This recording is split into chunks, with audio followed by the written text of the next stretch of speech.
schedule to get updates from our various department heads and stakeholder partners. Now, I'll just highlight some of the things on the agenda.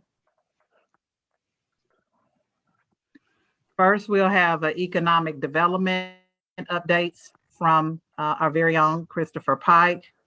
And then we have updates from Georgia Power, GDOT, Public Works, and the City of South Fulton Parks and Rec.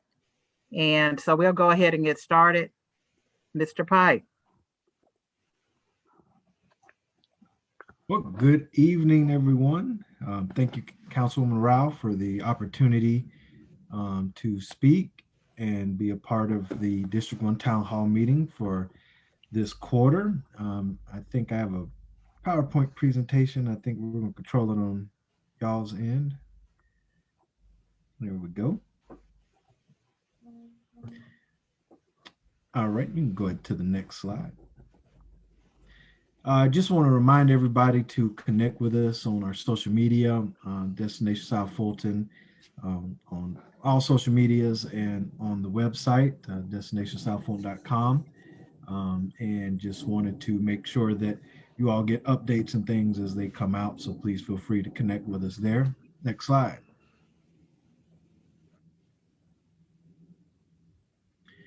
I just wanted to share with you all our org chart and some of our new staff person, Caitlin King, who joined us. She's over at the Red Oak Main Street office.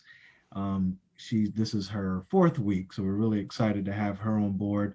We'll be bringing someone on for the Old National District here shortly, hopefully by the middle of summer.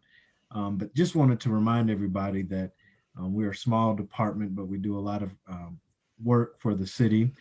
We also manage not only economic development, but the South Fulton Downtown Development Authority, the South Fulton Convention and Visitors Bureau, and 2 Main Street programs. And so all of those are managed through our Economic Development Office.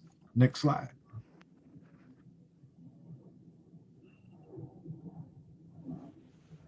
I just wanted to do a recap. I like to do a recap every year. So I joined the city on July 24th or 23rd, one of those 2 dates of 2018. So this is going on my 3rd year with the city.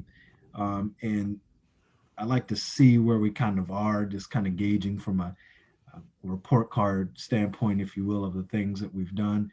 And one of the things that, I said, first presentation I gave to the mayor and council was about developing our economic development toolbox. And so when we came here in July of 2018, none of these things were in place. And so these are things that we've done to really build the foundation to make economic development work in the city of South Fulton.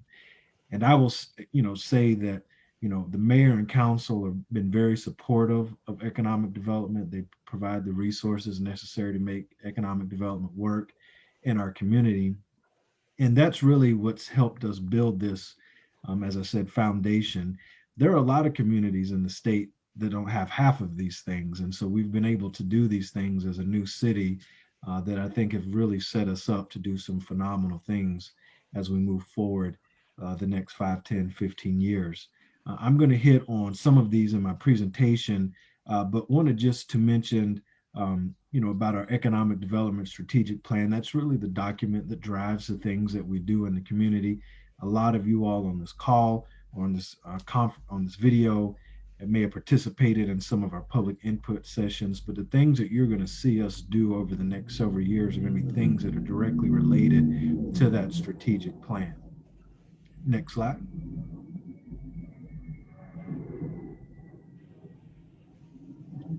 One of the main things that we saw in our strategic plan is the creation of these development nodes or development areas throughout the city. One thing that we recognized when we were really sitting down and thinking about what does this community look like, we knew there weren't just going to be one of anything. The city at this point, between the annexation of Fulton Industrial and Loch Lomond and some other areas, it's right around 100 square miles or so.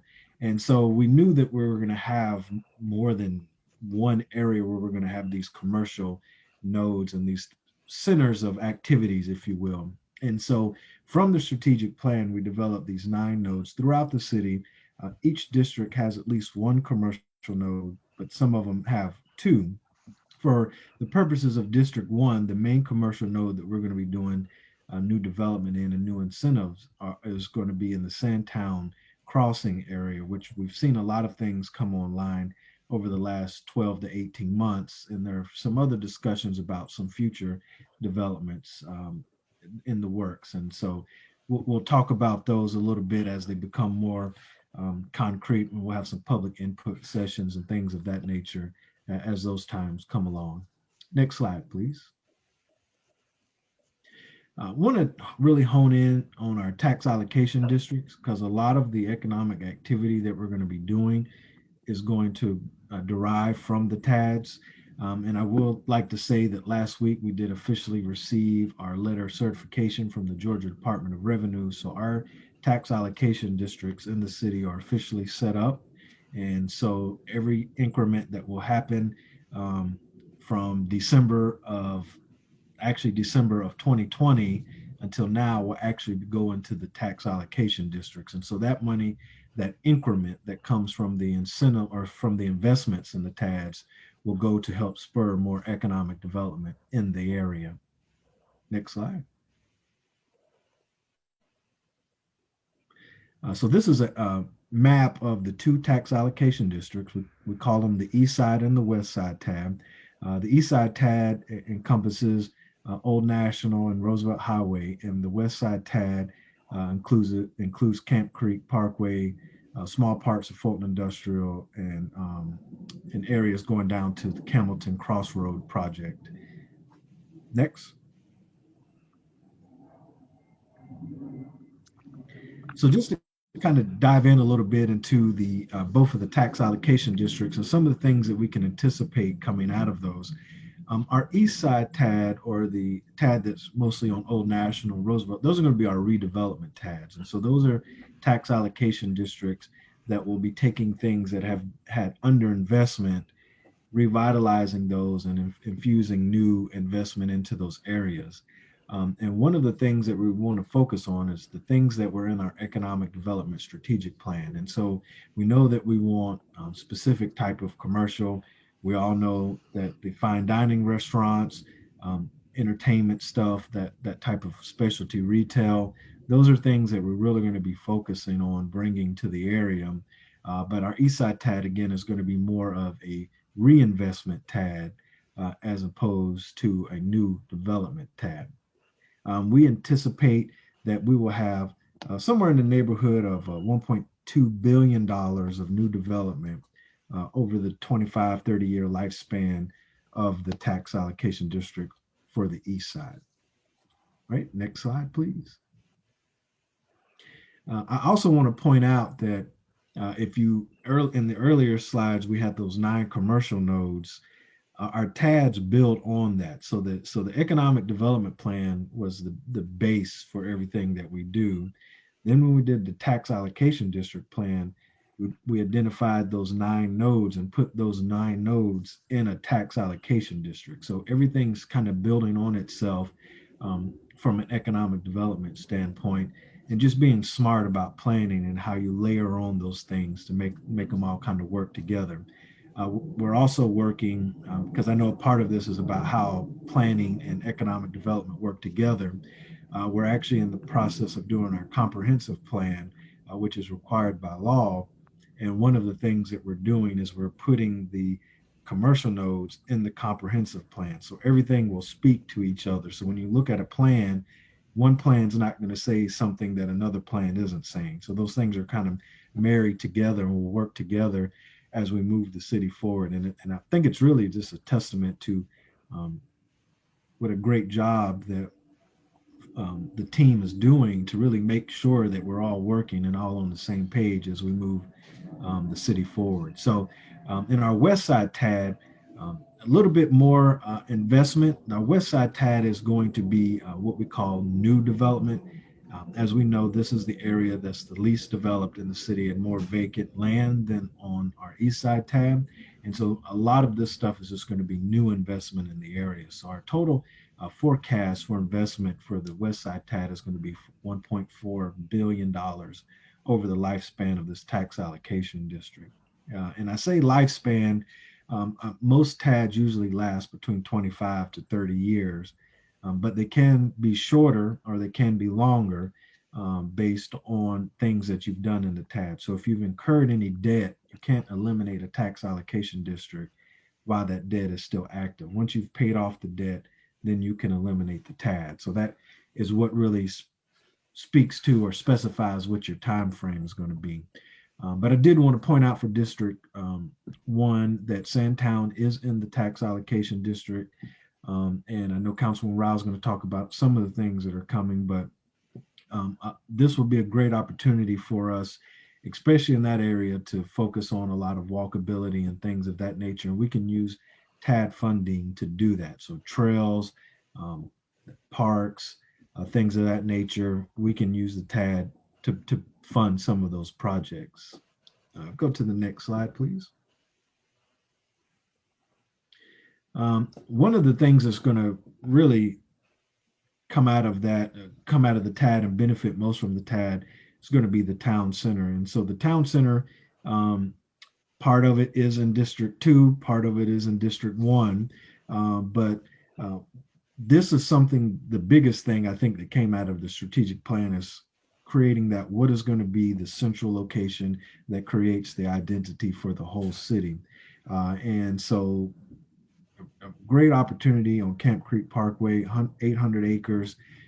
It already has a lot of anchor things that I think are really exciting. So the amphitheater obviously is a big one, but we also have the golf course, library. There's already some trail systems in place over there as well. And then a 36-acre 36-acre lake, which would really be just something phenomenal to be able to use as kind of like a focal point for the town center. Not too many people can say that they have, a lake in the middle of town center where you can go out and jet ski and all that stuff. Just kidding about jet ski, probably not going to have that, but obviously recreational uses for the lake as well. But some of the suggested programming that we're looking at, obviously, is the City Hall, great potential for public safety headquarters, bringing in hotels and conference centers, museums, which is something that, we don't really think about a lot in communities, but they really add to the quality of life of an area. And so we wanted to make sure that we had some conversations around what are those type of amenities would look like from an educational standpoint. Obviously, restaurants and entertainment is what we've heard a lot about in our strategic plan. But then obviously some residential, and then hospital is something that is on our radar that we've really been working on trying to bring to the community, and then just Class A office space. I will say that Councilwoman Gumbs, I want to plug this, Councilwoman Gumbs is hosting a town center town hall on June the 30th. I think it's at 6 o'clock or 6:30, where she'll be getting some feedback from the community about what they would like to see in the town center. So it'd be a great opportunity for you all to participate in that dialogue. Next slide, please. And that concludes my presentation. I'll be happy to answer any questions, or do you want to wait to the end on that? Or can we knock those out? I think we can go ahead and let you answer the questions, because I know I want to thank Mr. Pike. He's officially on vacation, but he joined us for this call. So if you'd raise your hand, we can get you unmuted and answer some of your questions. If you don't want to raise your hand, you can put them in the chat. So the Q&A feature is active. Can you hear me? Yes, we can, Mr. Tatum. Thank you. My question is for Mr. Pike.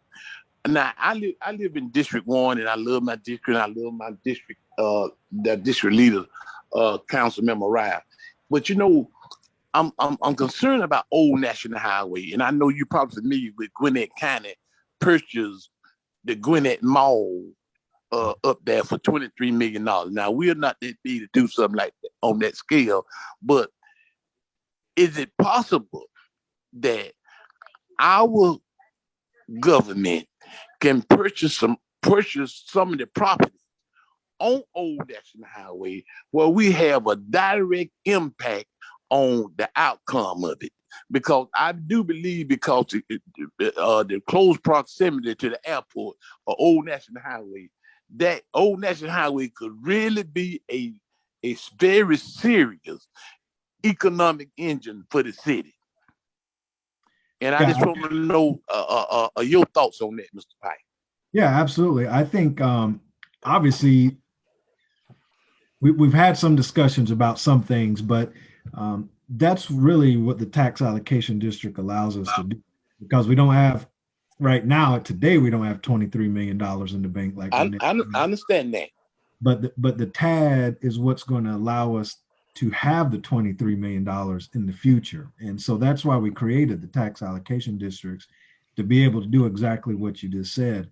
And there are going to be things in more of our areas that need more investment that the city's probably going to have to go in first and do something before we can get the private sector to move. So I think you're right on point with your recommendation. That's what we're trying to do with the TADs, is be able to have the funds to be able to acquire property so that we can then package them and get a developer to come in and do a project that we want. Okay, thank you. Are there any more questions for Mr. Pike? Okay, let him off the hook that easy. I'm about to say this is a group right here. This is the quietest, right? You know, I got several other questions, but I don't want to take up all the time. You might be asking the question somebody else wants answered. Yeah, you can use the raise your hand feature. If you don't know how to use it in Zoom, feel free to use the raise your hand feature and we can unmute you. Okay. It's at the bottom of your screen. The question is, will City of Southwood benefit from the Aerotropolis project, including Old National? That's from Debbie Davis. When you say Aerotropolis, I'm assuming you're talking about 6 West. That and probably the trails as well. You could touch on the trail system. Okay, the trail system. So the trail system is actually, I think, obviously going to benefit all the cities, because we're all going to be eventually connected by these trails. And so I think if you think about trail systems everywhere else, or if you just look at the Beltline, those have been extremely beneficial to communities. And I think you're going to see the same thing happen in our communities. And so we've been, our first, or what we're calling our model mile, is going to be the area that's off of Camp Creek, that basically will be around the Wolf Creek Amphitheater. But we've also been working and we've been very strategic. So a lot of our trail system that we're either proposing or that will come about in the future, we've actually put in the tax allocation district. And so just being thankful about, okay, if we're going to plan a trail through here, for example, like there's a passive park that's being built in District 1 in Sandtown. Well, obviously, it would be great to be able to connect that passive park to our trail system. So all of that is in a TAD, so that we can be able to have financing to fund some of these things.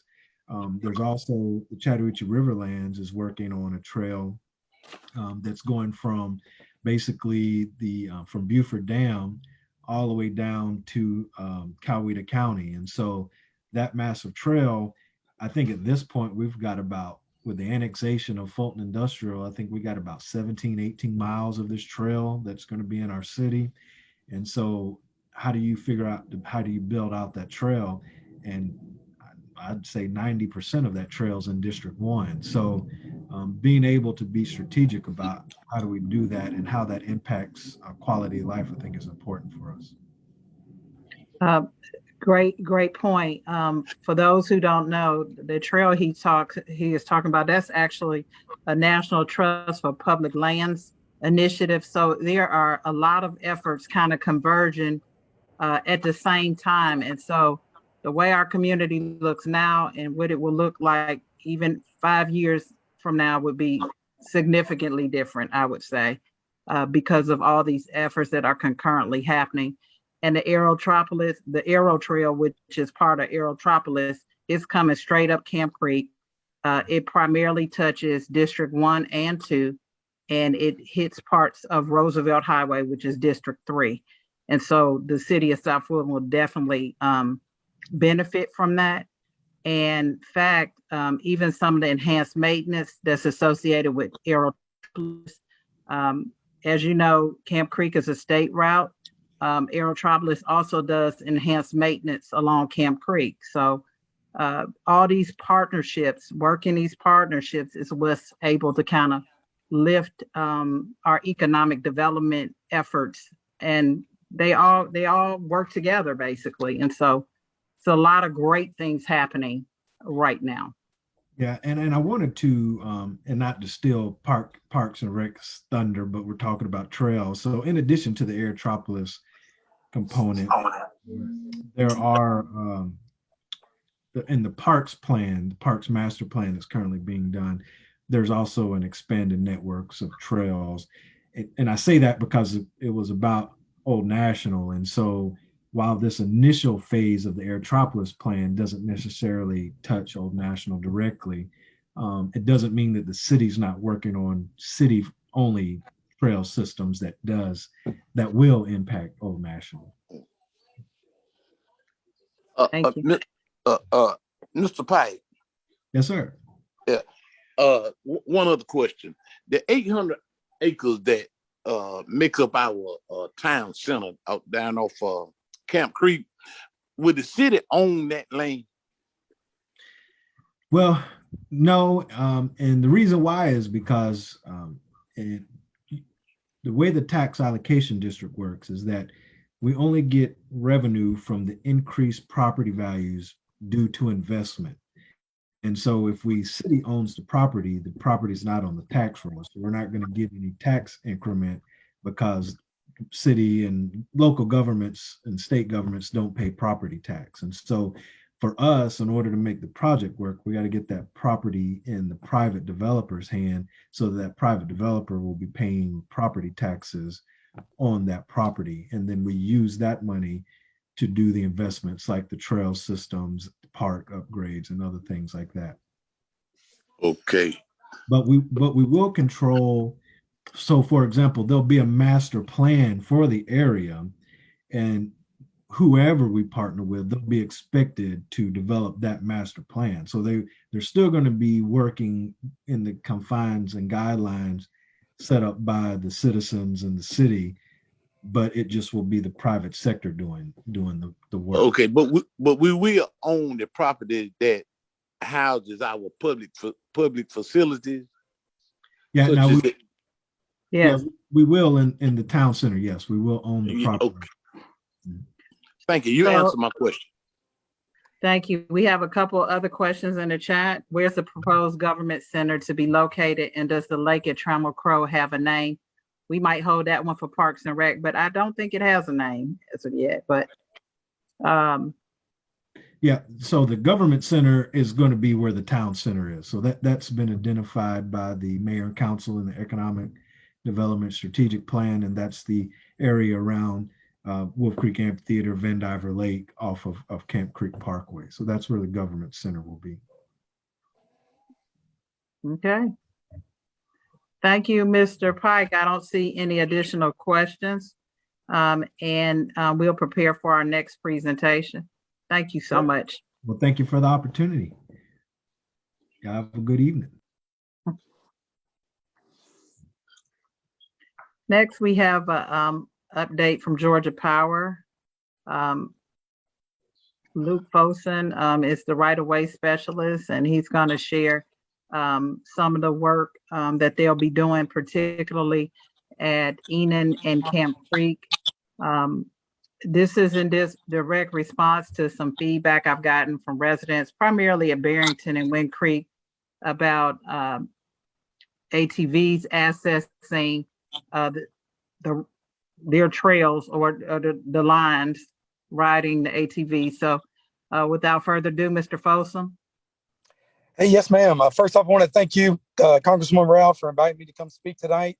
Secondly, wanted to say, hey, you put me behind a hard person to follow. Mr. Pike had a great presentation with a lot of good, useful information. Should have asked to go maybe a couple spots back. But yeah, as you stated, specifically the work that we're doing is around Enon Road. I know that historically that's been a challenge, I think, for the community as well as the property owner and Georgia Power. So looking back through our historical information, we've kind of tried to do things working with the property owner, but looks like we've kind of come up short. So again, in this slide, and again, I definitely do not compare to Mr. Pike's presentation, but just wanted to give a rough idea of kind of what we've talked through with the property owner and potential solutions. So as you can see in the yellow box, it's a little bit more of a heavy duty gate that we're going to install there at the entry point. So that's kind of the main turnoff of Inion into the property, but also leads to our transmission right of way, which houses two large transmission lines through the corridor. So we're going to put up a pretty heavy duty pipe gate at that entrance in hopes of not allowing anyone to turn off of Inion, creating a situation where they can dump and continue to drive up into the property and dump as well. So hopefully that addition of that heavy duty pipe gate along with some extension arms, so we'll actually have, and you can see a little bit in the picture, some 10-foot sections that'll tie into the terrain, which again will make it a challenge for somebody to get into that area. Those posts will be buried in the ground about 3 feet, cemented in. It'll be a good secure gate and hopefully help eliminate that trespassing / dumping there off Inion.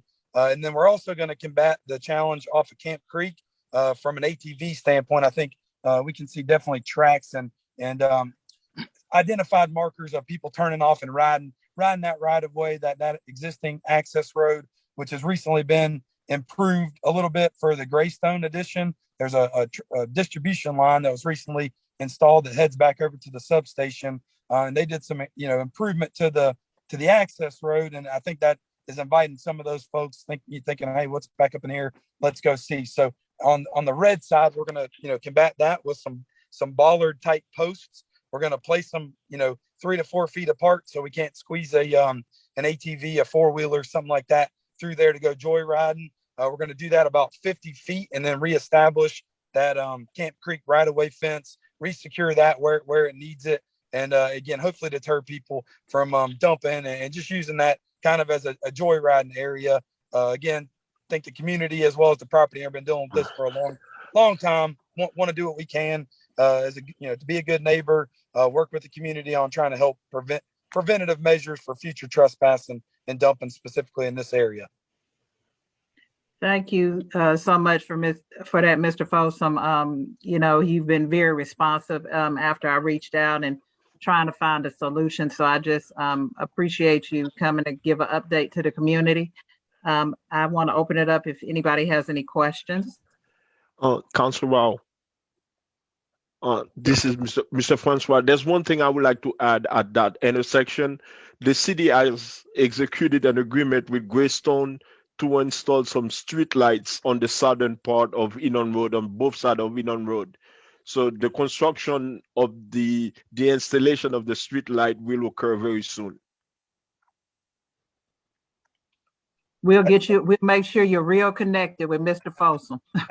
Well, and that's great information.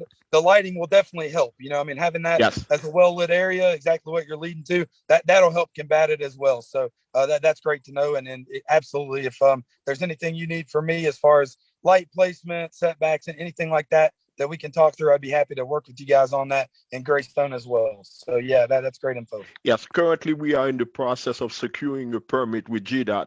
And so once we get the permit, then the installation will occur very soon. Perfect. Awesome. That's great to hear. Thank you, Mr. Folsom. And the comment, great for more lighting. Thank you. So that was a comment from one of the participants. Awesome. Well, thank you again for inviting me. Okay. Our next presentation. Is the city still purchasing Trammell Crow Park with the recent tornado that destroyed tons of trees in the park? Will there be a plan to clear the dead trees? We'll cover that in our Parks and Rec update. Ms. Payne can address that. Okay.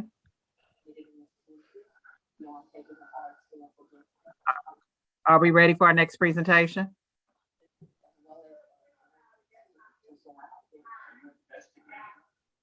I think it was GDOT was our next presenter. Yeah, this is Ruben from GDOT. I'm ready. I'm just waiting Okay. on the PowerPoint to be uploaded. Thank you.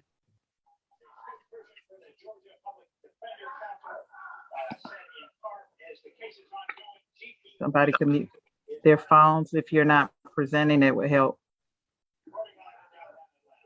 Ms. Prophet?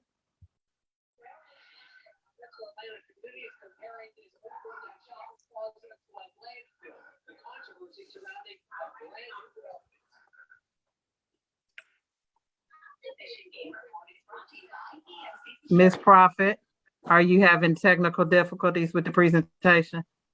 Yes, I'm moving around the PowerPoints that were up. So I'm closing down the ones that were available so that it makes room so that I can share the GDOT presentation. So just one moment. Okay. Please. Thank you. Yep, you're welcome. And in the meantime, while she's pulling that up, I'll answer.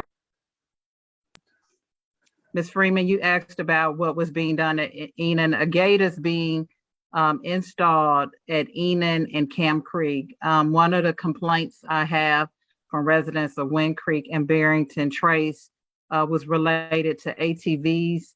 At one point, we actually had individuals riding along that transmission line, and we had a lot of dumping in that area. So this gate is being installed to deter that, as well as the bollards that'll be along Camp Creek, and that's intended to address that issue. Okay.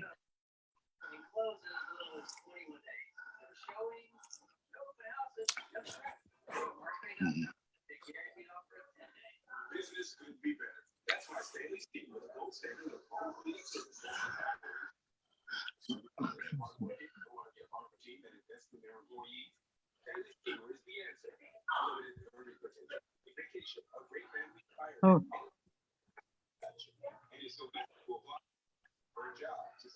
Technology, you gotta love it. Oh yeah. Oh yeah. Yeah. Ms. Prophet, it was up. Even if we don't get the presenter's view, I think we could still see it. If it seems like when you try to go on the presenter view, it wants to kick us out.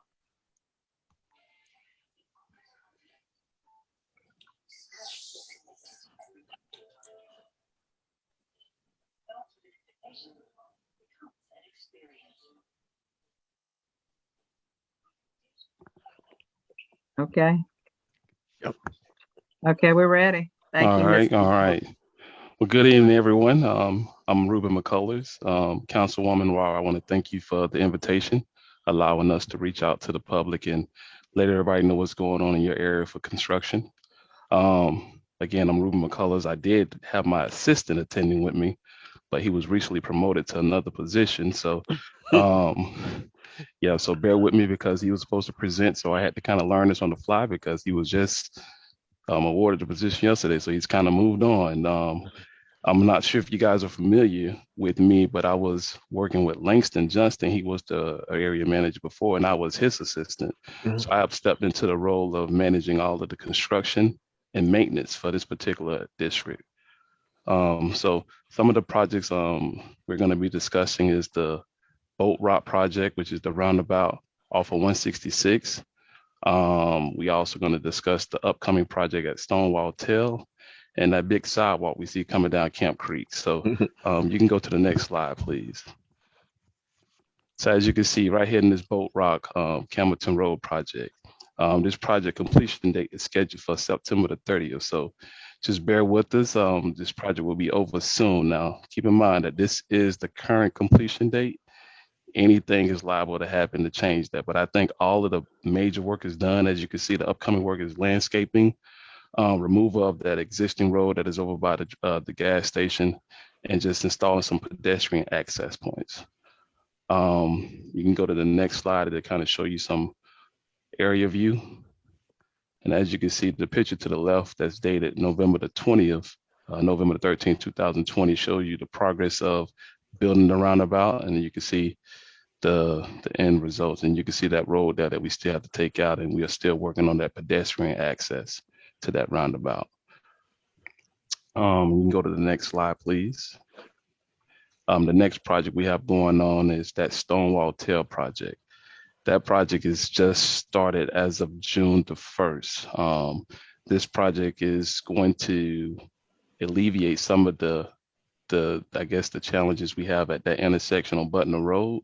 We're going to come in and put a dual roundabout system in, and that's going to allow traffic to flow continuously. As you can see, the picture to the left is the existing conditions over there, and the pictures to the right show you the dual system. Don't have an area view because we haven't started work over there yet. We haven't did a lot of work, just a lot of stalling silt fence and BMP. So you can go to the next slide, please. More details on that project. Like I said, the charges, the start time was June 1st. We got 273 days to complete that project. And just to give you a little background on roundabouts, the purpose is to allow a continuous flow of traffic. They have did studies and found out that intersection with traffic signal, when you have to wait for a queue with the green light, it causes congestion. It doesn't allow traffic to flow as freely as a roundabout. Also, studies have shown that roundabouts allow 35% less accidents than an intersection or signalized intersection, and also reduces any kind of conflicts with pedestrians to 50%. So you can go to the next slide, please. Here go this project that we have that everybody is calling a sidewalk on Camp Creek. This project right now, like I say, the current contractual completion date is August of 2021. Anything is liable to change that because when you're digging, you never know if you're going to run into some utilities or some rock or some major changes that's going to allow the project to be extended. Upcoming event, we're going to continue to support the sidewalk, which is not really a sidewalk. It's actually the footing for the cable barrier. And the length of this project will be from Fairburn Road all the way to Fulton Industrial Boulevard. We're also going to be installing the cable rail, the cable project on State Route 14. So this is pretty much the projects I wanted to present to you guys today, and I can open it up for any questions you have. Yes, I have a question. Yes, sir. Yes, my name is Reginald Tatum, and I live right around the corner from the roundabout on Boat Rock Road. And I noticed ever since the construction started there, from time to time, you all just stop construction for long periods of time, and we don't see anybody working up there at all. Now, a perfect example, we opened up the roundabout on, I think that was the 21st of May, and from that day to this one, we haven't seen anybody working up there. Is there any kind of reason why we have so many delays in our construction project? I can't speak for that particular incident, but I can definitely tell you that I manage 15, 16 different cities and 3 counties. And right now what we're dealing with is trying to come back from COVID. So a lot of contractors are having a lot of issues with getting people to come back to work. So that particular contract, the CMES, they have contracts throughout the state, the District 7. So it could be just shifting around and trying to complete other jobs to have a closer completion date. They might feel that they will complete that current September the 21st completion date. So they pull their guys from that project to go complete another project. Again, I'm not sure if you noticed the crisis that we're dealing with. You know, you could ride by McDonald's and everybody has a now hiring sign. So the contractor is experiencing that as well. You know, people just don't want to come to work. Not saying that that is the issue, but again, GDOT, we can't tell the contractor how to schedule their projects. All we can tell them is that you have to complete it by the completion date, which is in the contract. If they don't complete it by the completion date, then they have LDs, liquidated damages, that they get charged. Well, a lot of councilwoman drives constituents, when they see stuff like that happening, they think she and a mayor and council is responsible for speeding it up, and they don't have anything to do with it whatsoever. And that's one of the reasons I asked the question, because she get a lot of pushback from the delays in road construction. Yeah, I understand. I get that. I get that a lot, sir. I get it a lot. And again, the only thing I can do is tell the contractor to complete the job by the completion date. I seen in the comment that someone said that they are working, and you might have times where they do have other issues going on internally where they just can't get out and work. You might have weather issues. You might have some issues where the work that is remaining is another subcontractor, and that subcontractor is having issues getting to a project. So it could be a different variable reasons to why you might see a delay out there. Okay, thank you so much. No problem.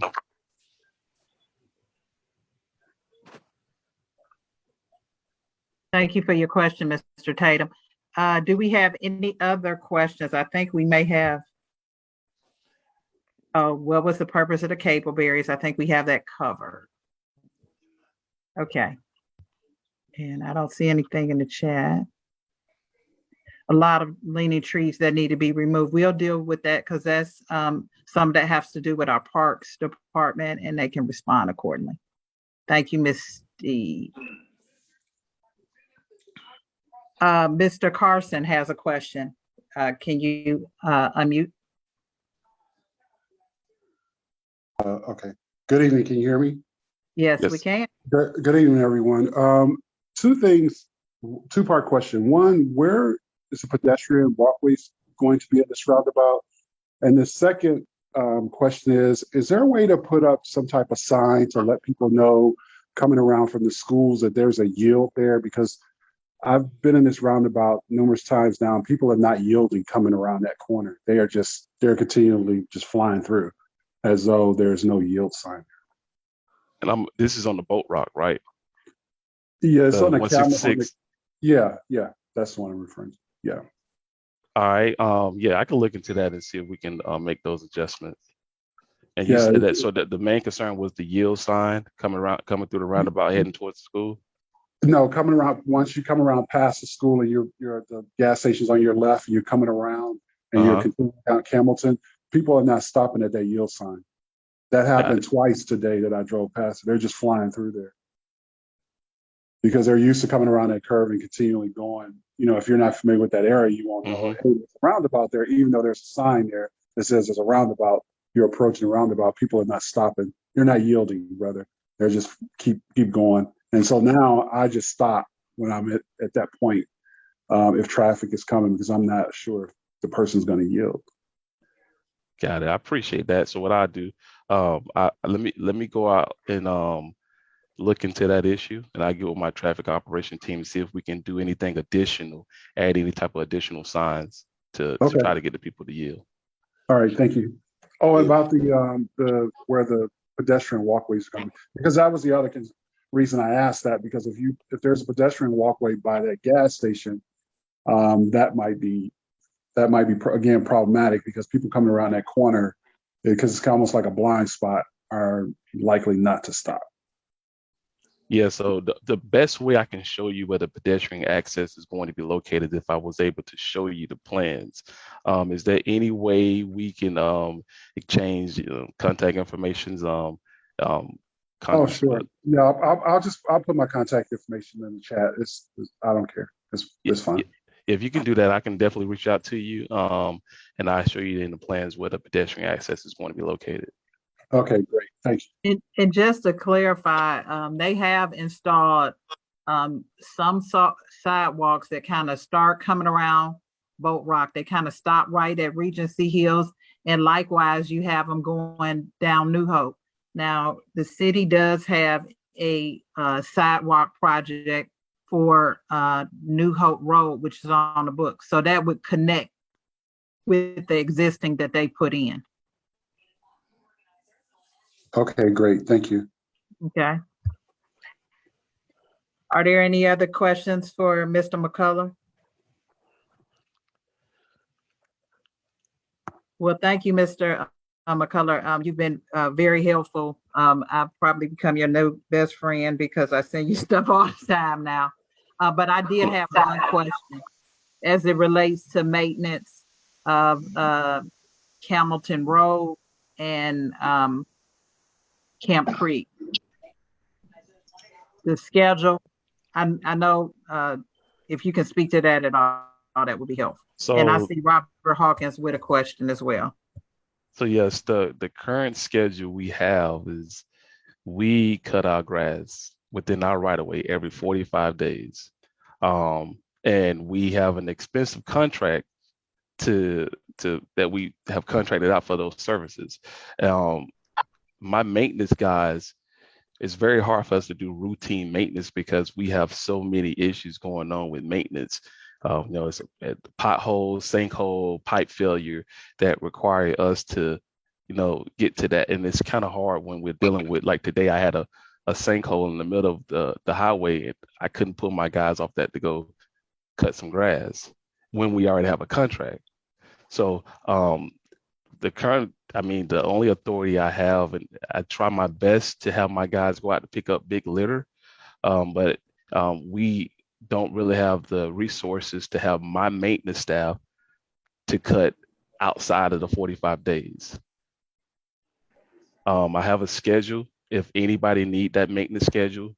I think it's best if we have some type of collaboration effort to know when my schedule of cutting the grass is going to be in your particular area. And I guess what some cities have done is, they cut between our cycles. It would be helpful.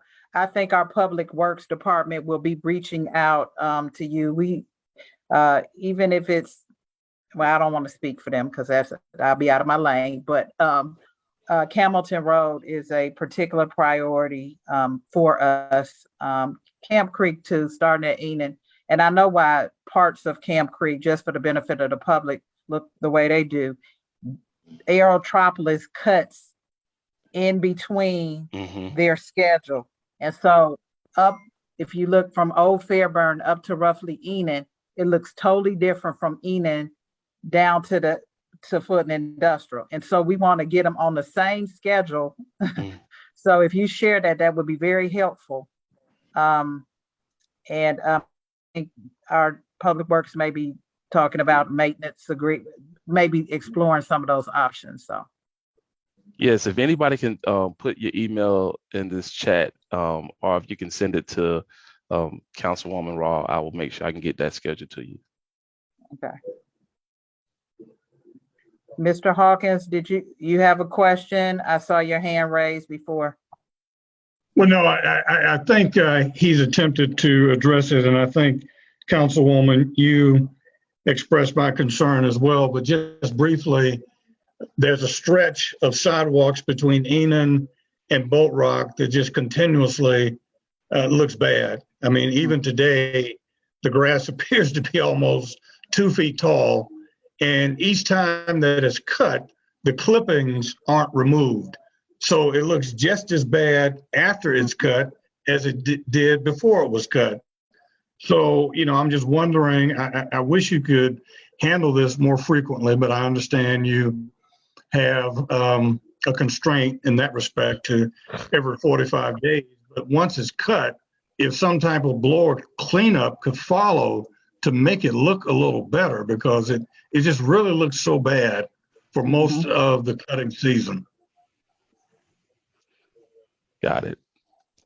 Noted. I appreciate that. And I could I advise everyone, please, you have my email address. Like I say, routine maintenance normally ride around and we can see some of that stuff, but I appreciate all eyes letting me know what's going on in my particular area. So I will make sure we address that. I really appreciate that. Thank you. Okay. Our next presenter. And again, thank you, Mr. McCullers, and we'll send you any information or any inquiries we receive.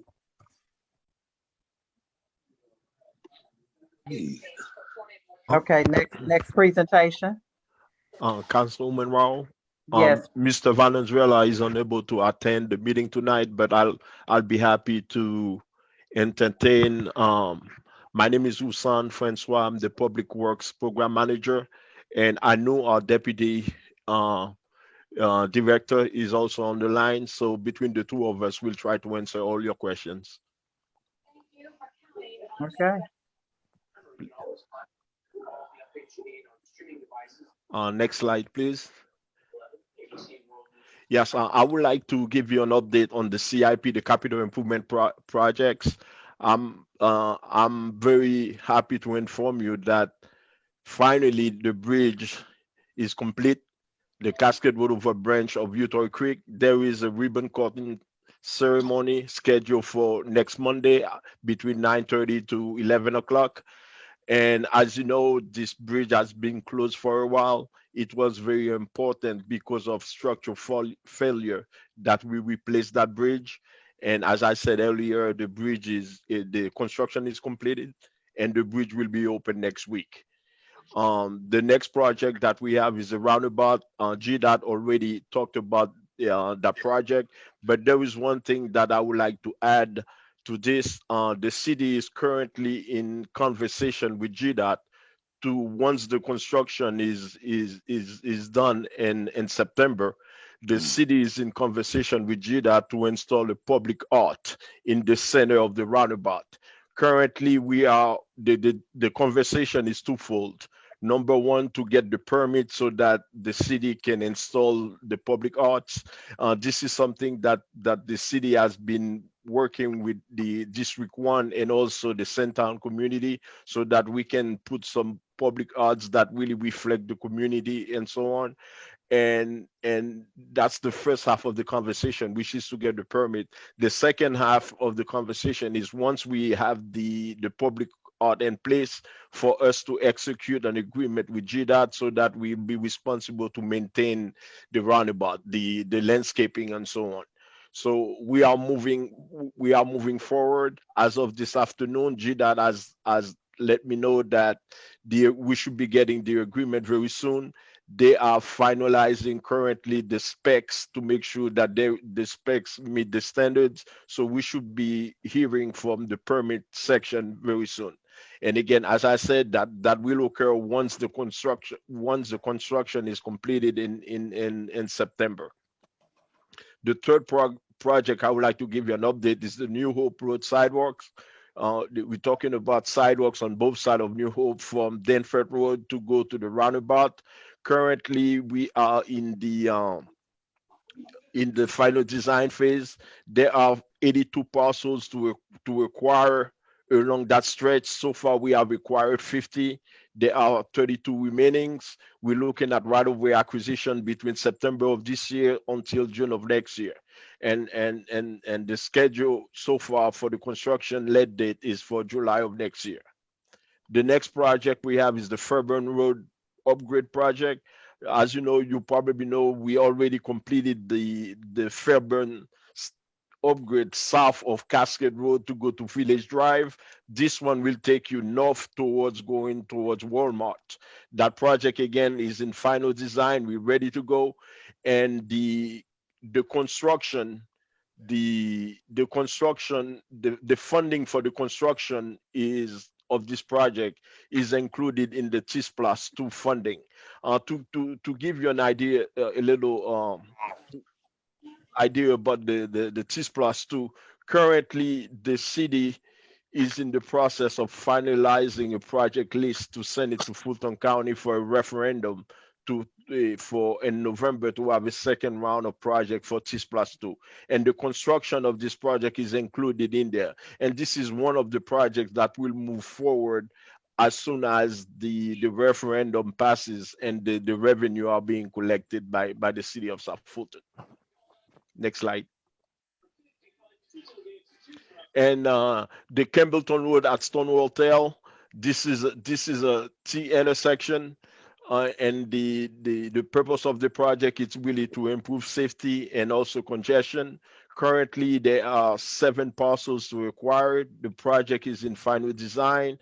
We are in the right-of-way acquisition process right now, and the project is scheduled to be let in fall of 2021.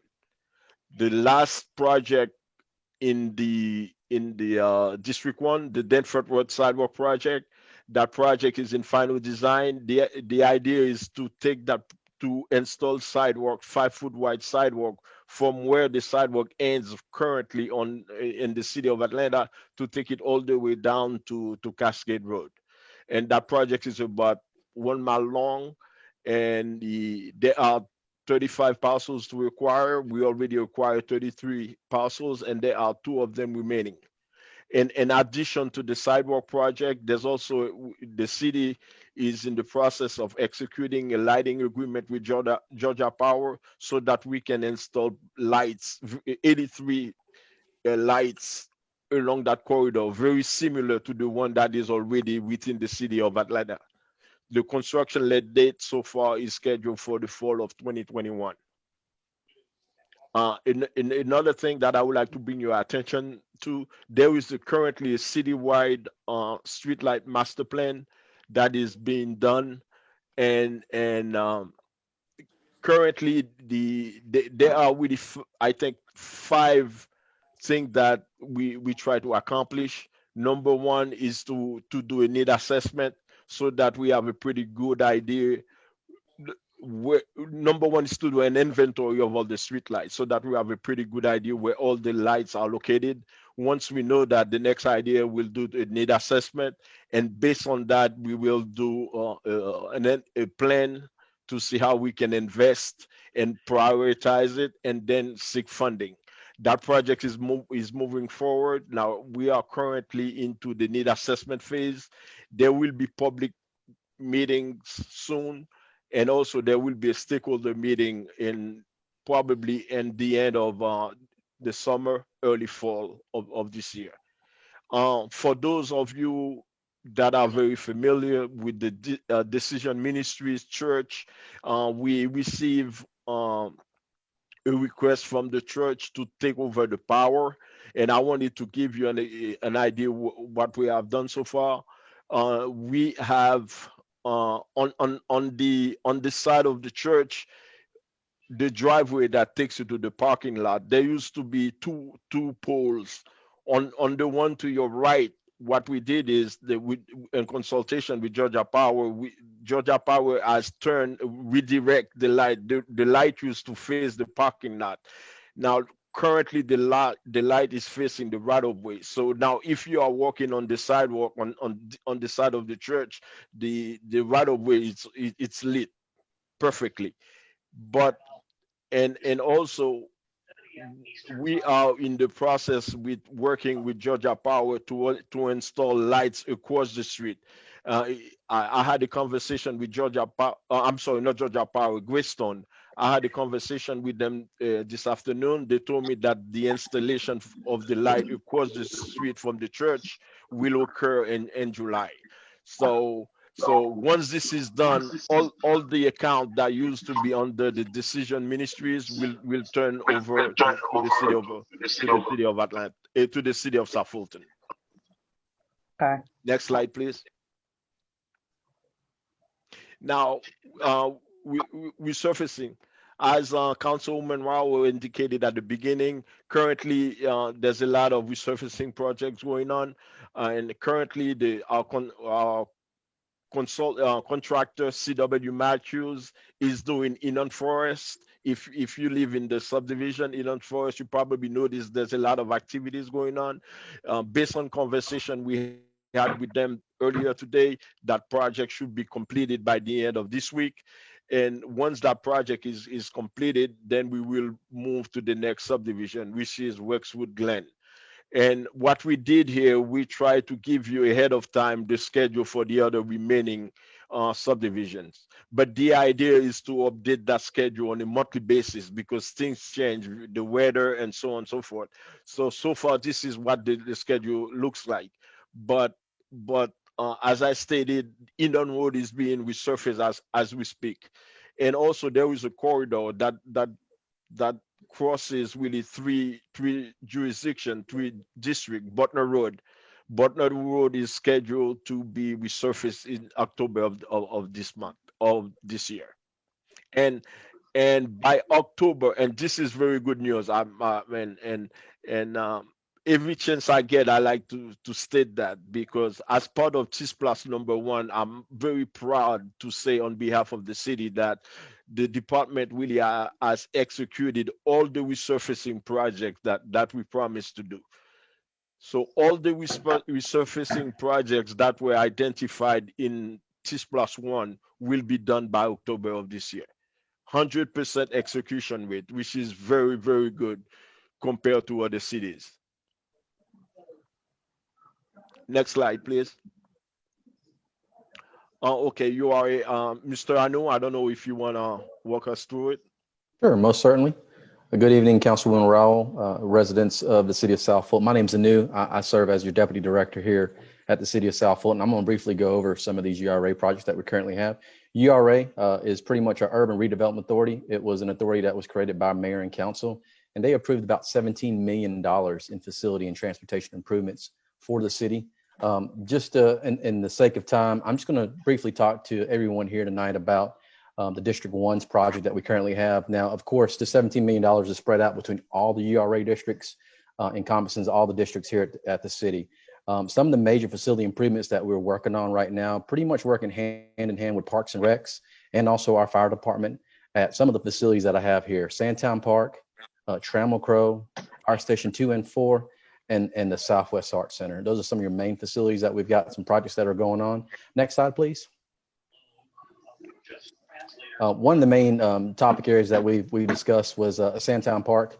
I know this facility opened up in the early 80s. A lot of items that we are making some major renovations, revitalization, repairs at that facility.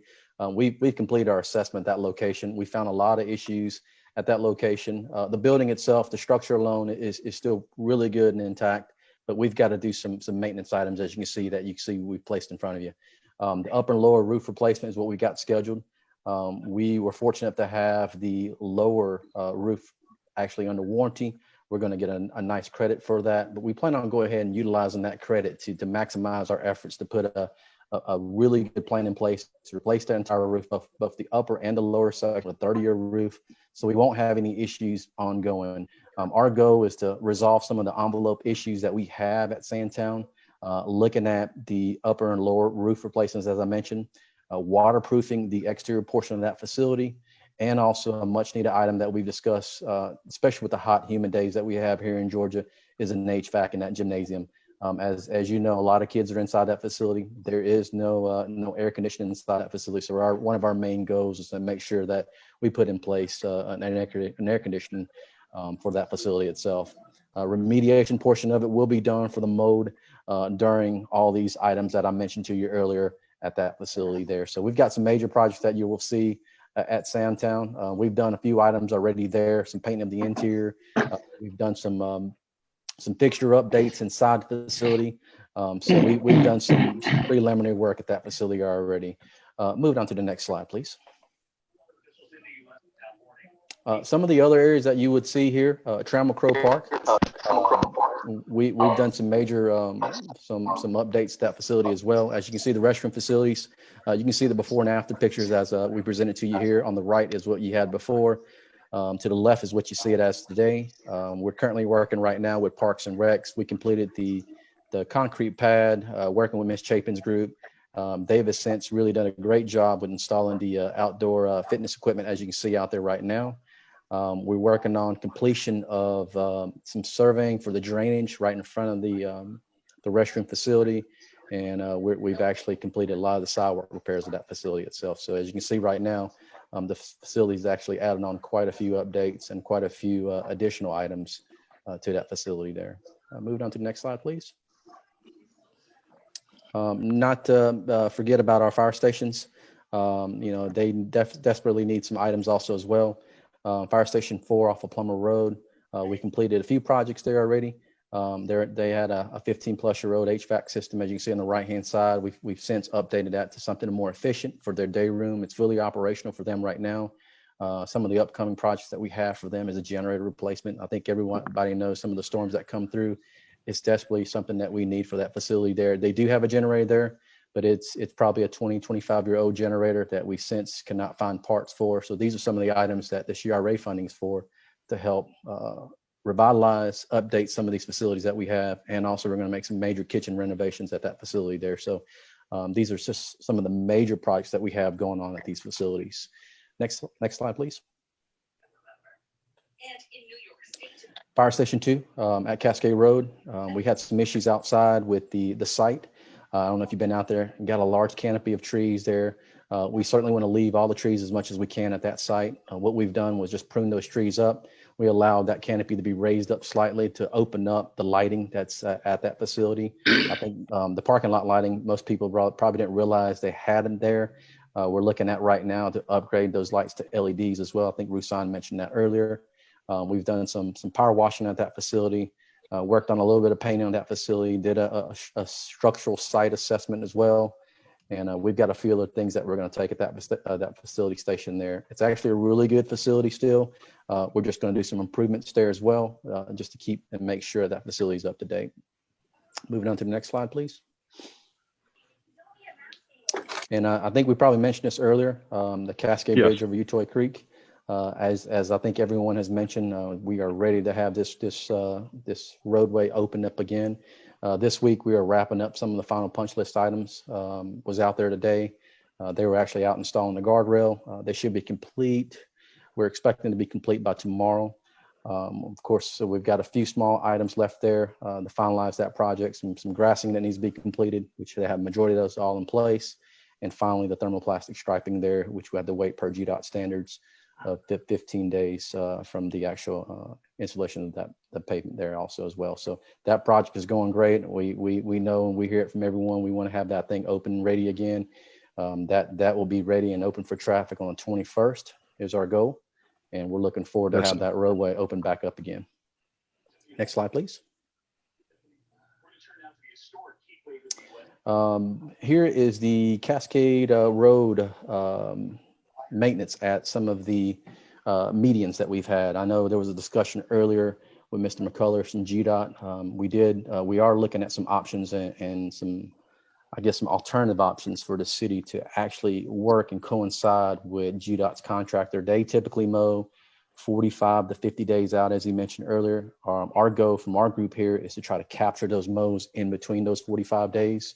So we are working with some our own vendors to see if we can strike at that 18 to 20 day mark. So you will see that grass cutting maximize its fullest potential, utilizing GDOT's contractors along with our own. The cut every 20 days is what our goal will be. So that's what we're working on, is to try to capture not only these medians, but also a lot of the other areas that the state maintains to maximize our full amount. Speaking of that, the Cascade Road medians there, we're working with City of Atlanta regarding the improvements at that particular intersection. City of Atlanta will maintain and manage the I-285 ramps.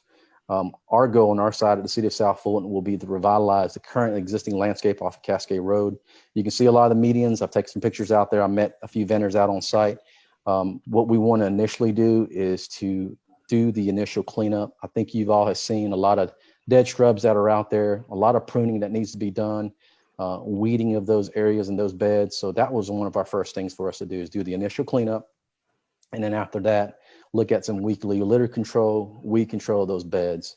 They need attention. I think everybody can say that for sure. We see it as well. We're finalizing our bid from some vendors that we've met out there on site, so we can get that most optimization for that area there. So we're working on finalizing that, working out a strategic plan so we can actually put something really nice in place at those areas. What we plan on do this year is to just put and keep in place what we currently have there, since it's not the planting season.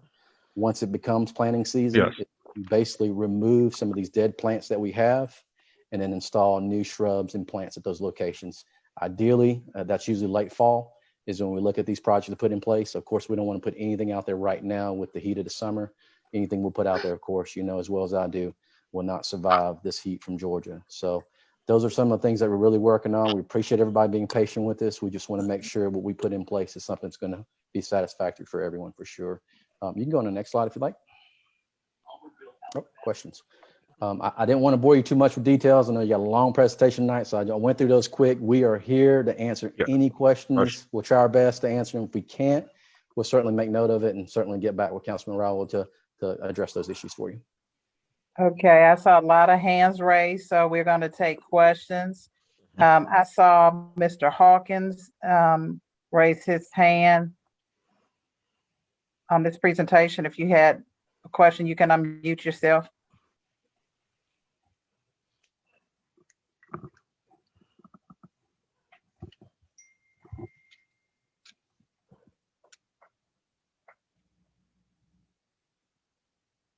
Okay.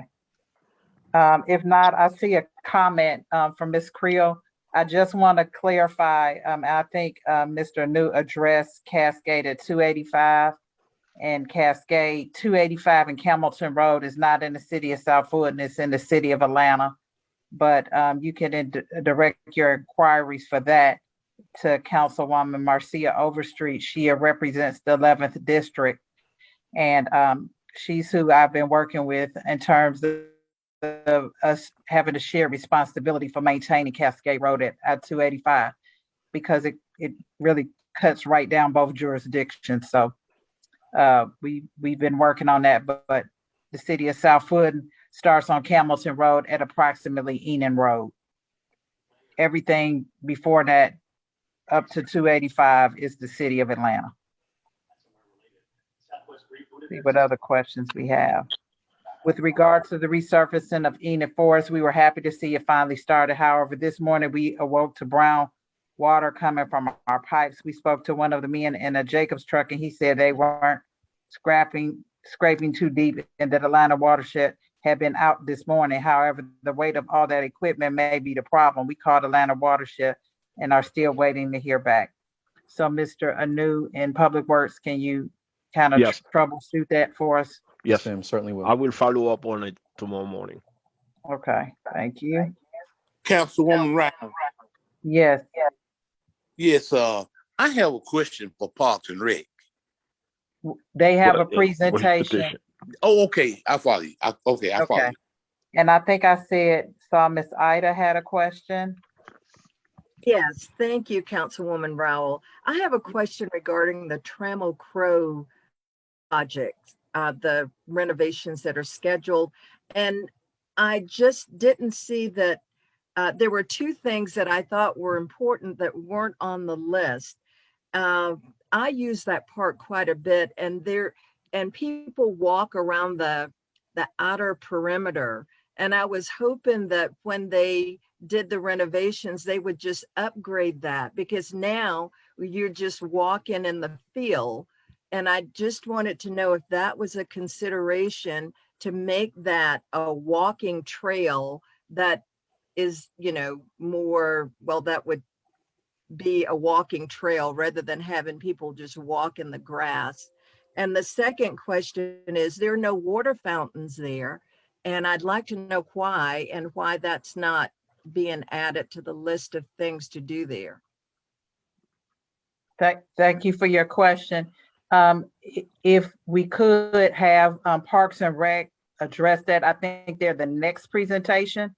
But if you could be prepared to answer her question, that would be ideal. Will do. Okay, thank you. Do we have any more questions for Public Works? I think we've tried to cover. I always give a list of the stuff that people are calling me about so that they can cover. So I think they hit the main points. I have a question, Councilwoman. Okay, Ms. Cummings. Yes. I understand that we're going to be doing the sidewalks on Fairburn Road. I want to know if the plan is to complete the sidewalk south of Village Drive to Garrison. There's a piece in there that when it was done before, the original plan was to carry it all the way to Garrison. The city has brought it all the way from Camilton to Garrison, but there's a part between Village and Garrison that has not been completed. So I want to know if there's any plan to get that done at any time. To answer your question, currently there is no plan to do that, to take it from the Village Drive to Garrison Drive. But I'm trying to remember the reason why we stop it. I mean, back then Fulton County stopped it at Village Drive. There was a reason for it. But why don't I look into it and I will have an answer for you. I certainly would appreciate that, because we were told when Councilwoman Darnell was there that it would be done in the next T-Splash. And so I'm just concerned as to where, because it looks bad that all of it is done between and it cuts off right there. So we have, and it's not looking very, very nice, there. I would hope we could at least take it to the end of the city limit. It's so close. It's right Yes, there. it is. Yes, Yeah, it really is. So if you could take a look at that and just, get back to me and let me know whether or not we're gonna get it done or if there's any way we can get it done. I certainly would appreciate it. Thank you very much. We will do that. Thank you, ma'am. Mhm.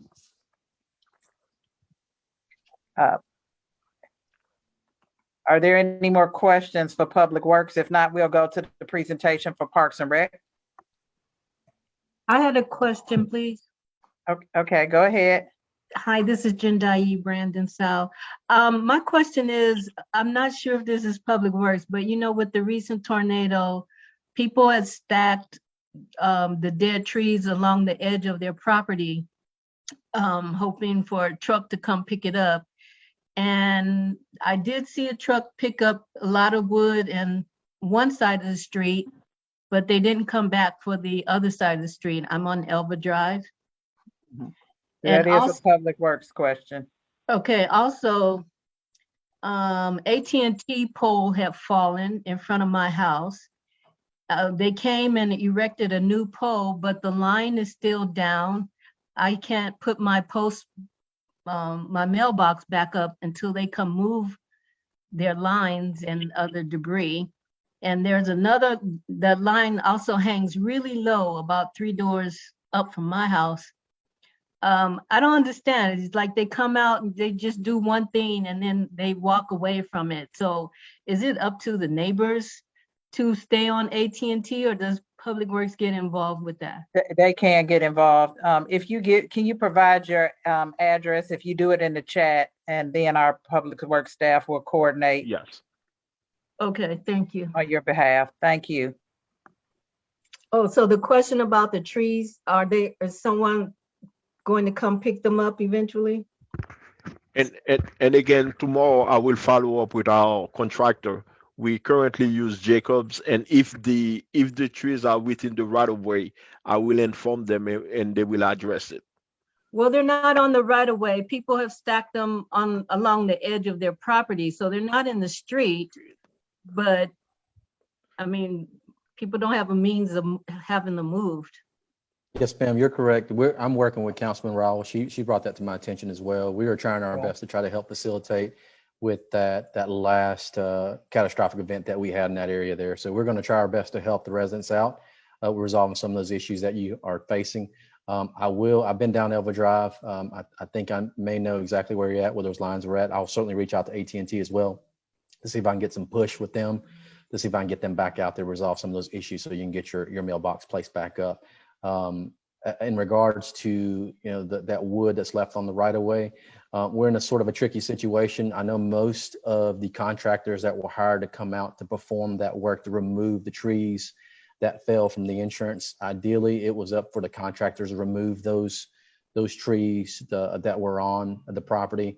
I think a lot of those contractors, what they end up doing to help save some of their own costs was to push it out in the right of way, to force their hands to allow the city to actually remove some of those dead trees and limbs that were there. We of course will do our best due diligent part to sort of help the residents out because of what happened. We certainly will do our behalf on doing that, but we are going to really try to find a way to really resolve some of those issues that you see there.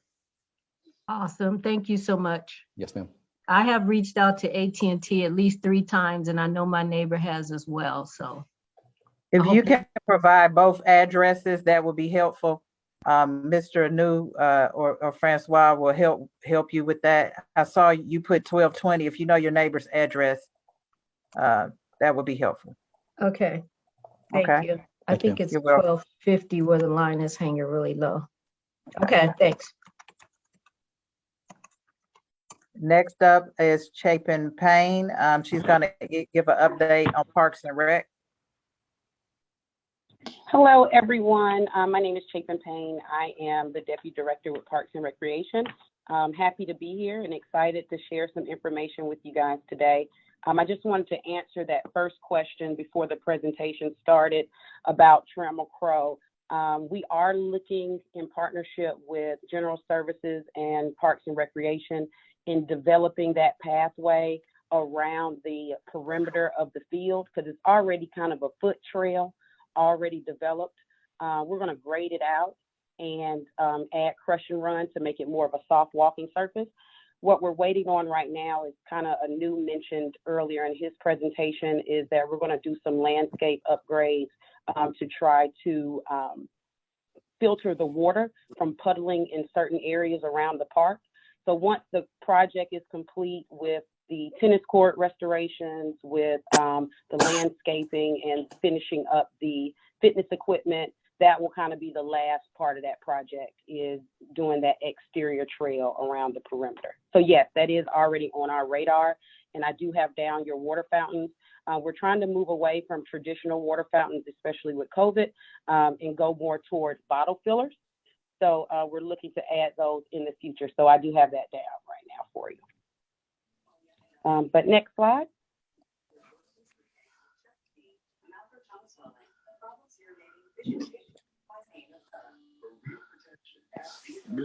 Ruth.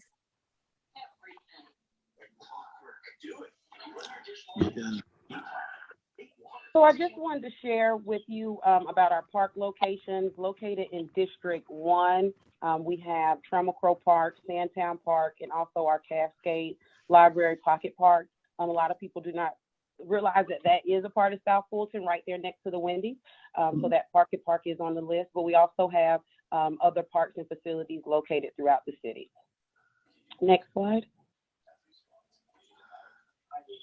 Our recreation facilities, we are currently going into our reopening phase. As Anu mentioned earlier, we have a few projects that are coming down the pipeline that affect the programming and the use of the facilities.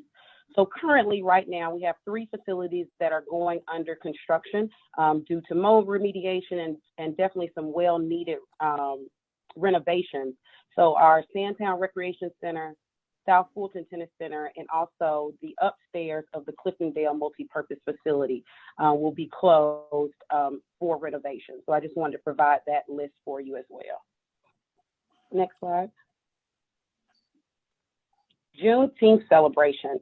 Last year, we did a virtual Juneteenth, and we are excited that as we started approaching this holiday this year, that some of the COVID mandates were released so we can have a few in-person events. Actually, right now, we have an event going on here at the facility that I am currently located at Southwest Art Center. We're doing our Freedom Film Festival. Tomorrow, we have our Tot Olympics, which will be at Old National Park from 10 a.m. to 1, and that is just a free event for ages 3 to 4. We have our Quilt Festival and South Fulton Business Highlights. Please go to our Instagram at South Fulton PRCA, and you can see a preview of our Quilt Festival. It's definitely something that you want to stop by and check out. These are all free events. We will have entertainment as well on Thursday here at the Southwest Art Center.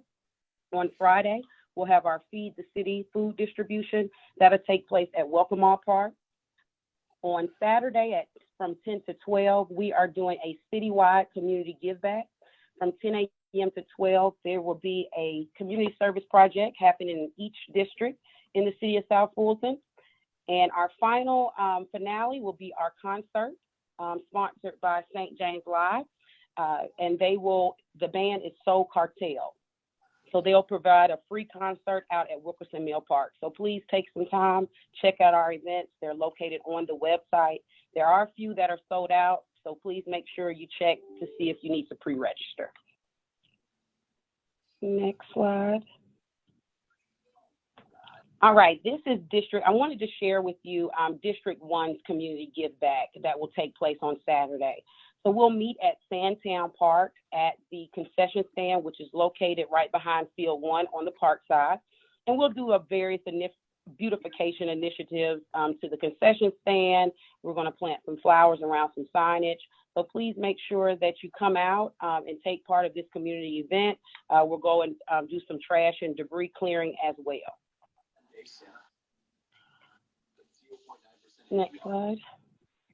URA project. Anu kind of touched on majority of these projects in his presentation, but I wanted to make sure I just reviewed them as well. Trammell Crow, as he mentioned, the outdoor fitness equipment has been installed.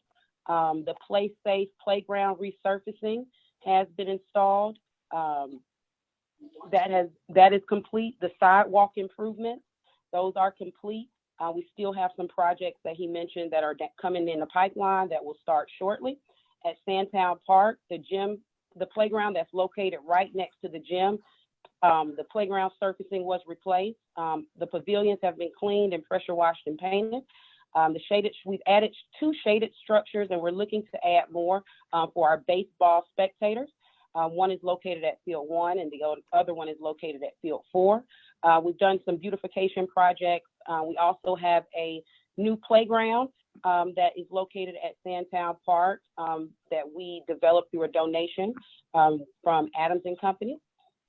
We have some upcoming projects that Anu mentioned, which is the Sandtown Recreation Center interior renovations, the tennis court resurfacing, and the pavilion pressure washing and painting. The pavilion pressure washing and painting is actually currently going on this week and should be completed, weather pending, by the end of the week. And I know we kind of touched on, I can touch on here about the Tramico Park Trail.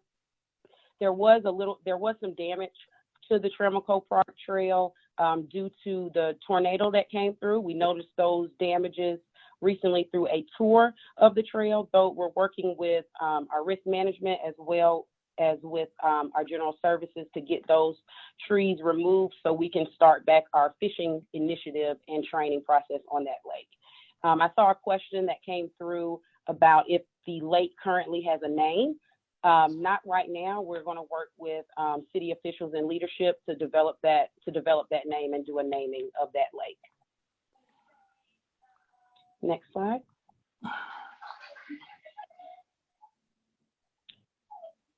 Campbellton Creek Nature Preserve, Councilwoman Rao organized an amazing volunteer day on June 5th. I provided a few pictures from that where we removed trash, cleared debris. This land is the Southeast Land for Parks and Land Trust. We're creating bike trails and walking trails on about 86 acres of land. Thank you to everyone, if you're on this call, that did come out to that event. Even in the heat and everything, people were just so excited to get out and help develop this park. So we're very excited to see what the Southeast Trust for Parks and Land does with that property in the future.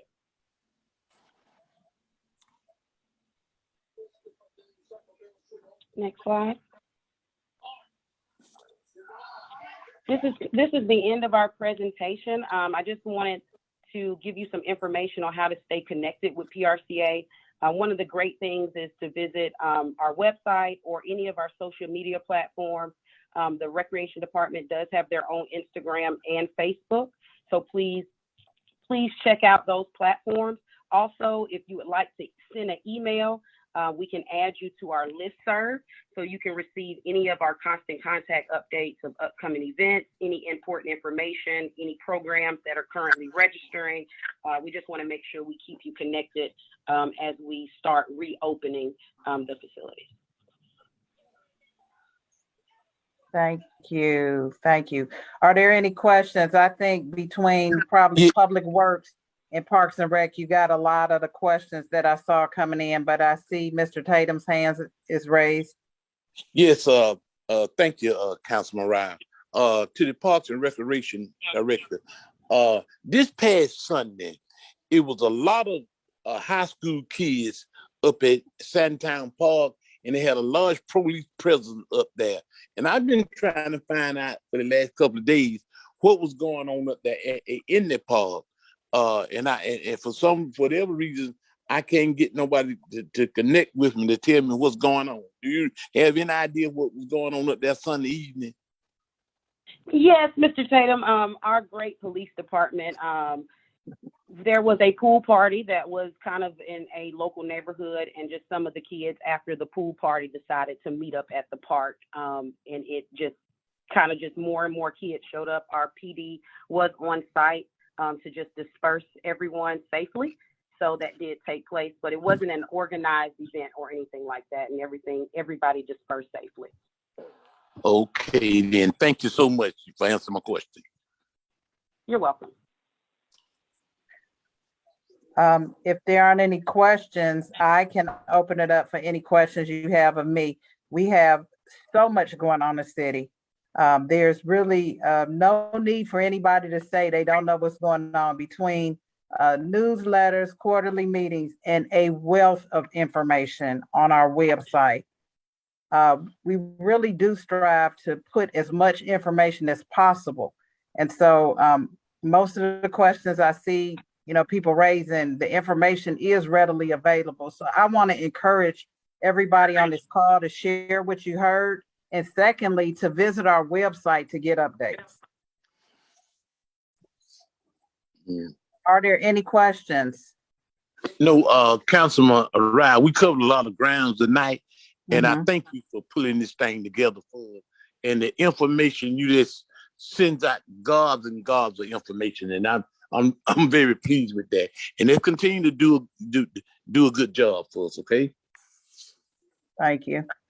Thank I you. have a question, please. Yes. It's Jendai Brandon Sal again. I'm not sure that the area that I'm referring to on the backside of Trammell Crow Park has been addressed. I mean, there are like tons of trees that got blown down during the tornado. And I mean, it's a mess over there, very unsightly. And, by the end of the summer, it's going to be, all dead. And I don't know, it could be a fire hazard eventually. They are aware. You're talking about on the backside of right off of Boat Rock, going around the lake. Yeah. They are aware. Bindfold Drive. Yeah. Benford and Elva Drive. Yeah. They've been back there. And that's a part of what she was referenced to with general services. It is a massive project. Yeah. And so it involves insurance. So that may take longer, but the staff is fully aware. So is the city still going to buy that property, or are you going to wait until Fulton County fixes it up? We already had a property. That's why you have all those capital improvements happening in Trammell Crow Park. Okay, because we had just opened up and began work around the lake. Most people don't even know it's a lake at Trammell Crow. We had just got the lake stocked, cleared trails right before the tornado. Yeah, I've been back there one time, but now you can't get back there at all. It's right. It's like they're aware. matchsticks. Okay. Yeah. Yep. Councilwoman. Yes, Ms. Cummings.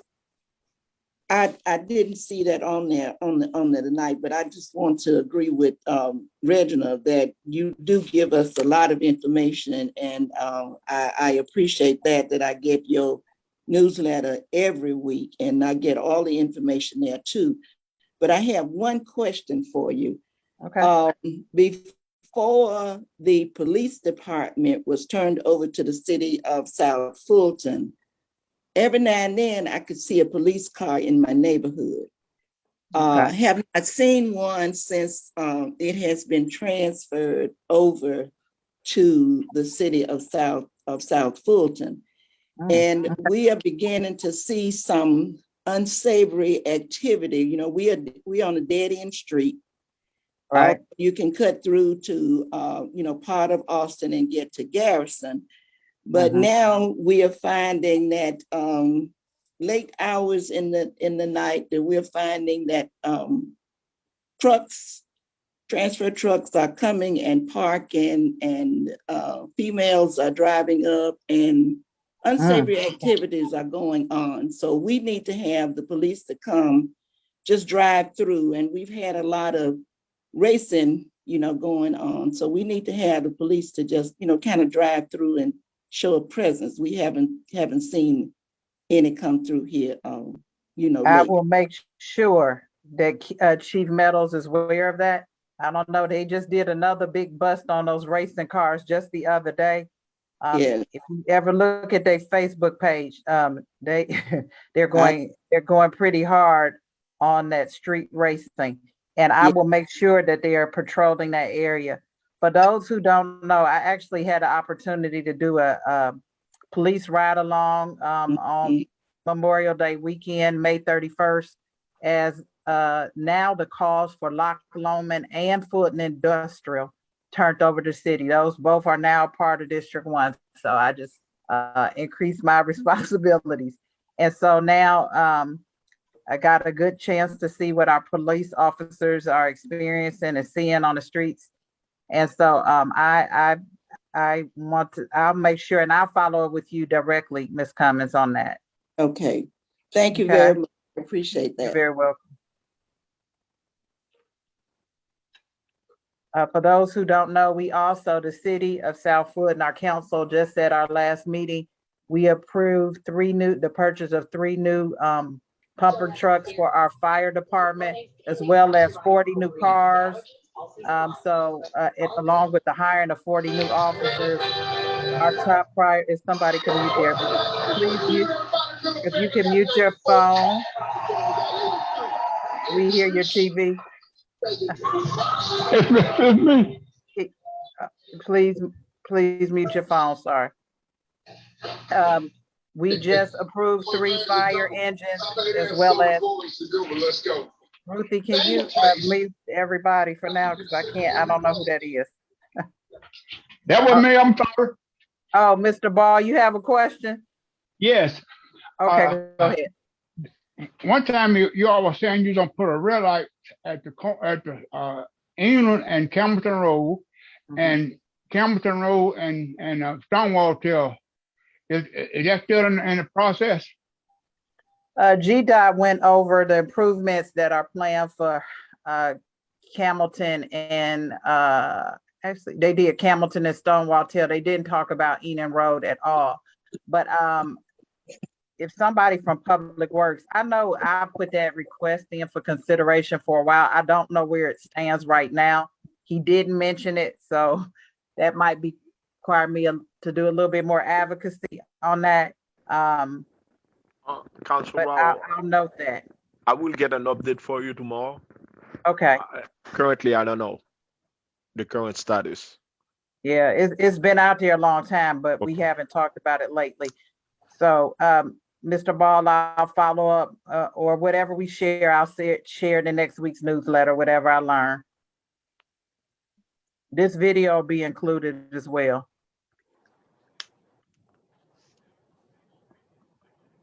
And for those, like I said, if you didn't hear me, the city council approved 3 pumper trucks for the fire stations to replace existing ones who are either very dated or out of service, as well as 40 new police cars. And so, we are doing some really, really great things in the city, and I can't thank the staff enough. Whenever I go, I don't care what hours you see staff working late at night trying to serve the citizens of the city of South Fulton. So thank you for all you do, and thank you for those staff who are participating in today's town hall meeting. Hello? Ms. Steve, you had a question? I did. Can you hear me? Yes, I can. It was for Public Works. I was having some audio trouble. But one thing I wanted to ask was, as far as the Cascade Bridge, the new bridge they just finished up, what are the plans to prevent trucks from coming down through there and re-damaging the bridge possibly again? So Francois? Yes, ma'am. We do have in place no truck signage currently placed out there. I know this was a highly contested subject also as well, not only in this district, but lots of other districts as well. I do have some options. I know I mentioned to Councilman Reeves on another email, and you also, Councilman Rao, about some options to really work to try to resolve some of the issues there. We've got the no truck signage that are currently out there as we speak. The new bridge, of course, is rated at a higher rate than what we currently had before. So it will definitely handle a higher capacity. Our goal is still not to have those trucks used as traffic place for them. Our goal is to work on some other alternative options to stop and curb that. Some of the things I'm looking at is to ensure that your GPS routes that they currently have, a lot of these truck drivers use a lot of these GPS. I want to make sure that those GPS routes that they punch that information in shows no truck routes. Now that Fulton Industrial Boulevard is in the city's jurisdiction, I really want to work with that entire corridor there to make sure those warehouse owners that are out there knows not to utilize these corridors as truck traffic. So we can work with their owners, their bosses, to make sure their staff members who are driving these trucks are not utilizing that. I think that's going to be helpful as well. You know, we don't want to place all this burden on our police department. They've got a lot to do. You know, our goal is to work with some of our surrounding business owners, you know, also with other forms of enforcement to try to stop and curb this. You know, the biggest thing, as you all know, I mean, we've got traffic laws all in place, stop signs, speed limit signs. People are going to break those laws. We're going to try our best to curb and stop those. I'm looking at some alternative options to sort of slow that down. Of course, we're not going to stop them all, but we're going to try our best to sort of resolve some of those issues that you have out there. Thank you. And I agree. Yeah, the police there's no way they will ever be able to handle that route as far as trucks, stopping every truck coming through there. I had a second question too, also quickly about the Cascade medians. Has hardscaping ever been an option to prevent weeds and other things going in hardscaping those medians? Hardscapes is a great option, but as you know, with that asphalt that's currently out there, you know, we do want to provide some softscapes out there as well to help enlighten and revitalize and beautification project for that location itself. So, you know, you will still see certain weeds that come in place. And I think you've now seen on this new bridge as well, you know, typically we would have a sidewalk with a 2-foot beauty grass strip. Now that we put in place, you know, a 2-foot sort of a brick looking concrete strip instead. I mean, you would see in areas such as Old National that they have that concrete strip. You're still going to get weeds in there. Weeds are going to find its way, any crack, any sort of crevice that you can find to have dirt on there.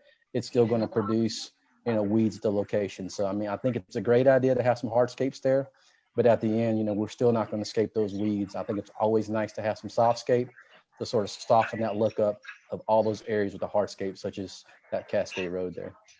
But that's certainly definitely a good option too as well. All right. Thank you so much. Yes, ma'am. And then to add that Cascade Road is a gateway into our city. It's the northernmost part of the city. And I think we are committed, and I've been advocating from day one that as the entrance of the city, it needs to be pristine. And so that's why I participate in that monthly cleanup along Cascade, because it's not just on government. We all should take pride. It's a lot of traffic that comes through there. One of the things I'm excited about is the synchronization, which is one of the other projects on the T-SPLOST list, because that traffic just backs up right there at Cascade. So there are a lot of things on the horizon that we are planning for and hoping to advance. Thank you. You're welcome. Let me see, do one more look before. Was that our final? I think that was our final presentation. Did I get everybody? Okay. Much appreciated, Lowline. I don't see any more questions from the chat or the Q&A. I'll be online just for a couple more minutes if you have any questions. I know we went over a little bit. We're at 7:49, but again, I want to make sure you're getting the information you need. Like I said, it's a lot going on. We're going to be looking pretty snazzy by the end of the summer with all the repaving and coming to the close on the projects at Boat Rock. I want to say thanks to the Sandtown Community Association. We worked a couple years ago to identify and come up with public art for the installation at Boat Rock roundabout, and I'm very excited. We had some good community engagement in that process, and so looking forward that coming to fruition.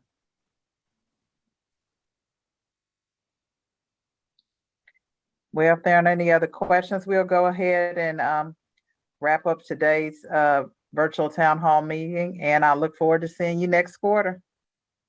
Okay, thank you. Stay safe. Thank you. Thank you so You're much. welcome.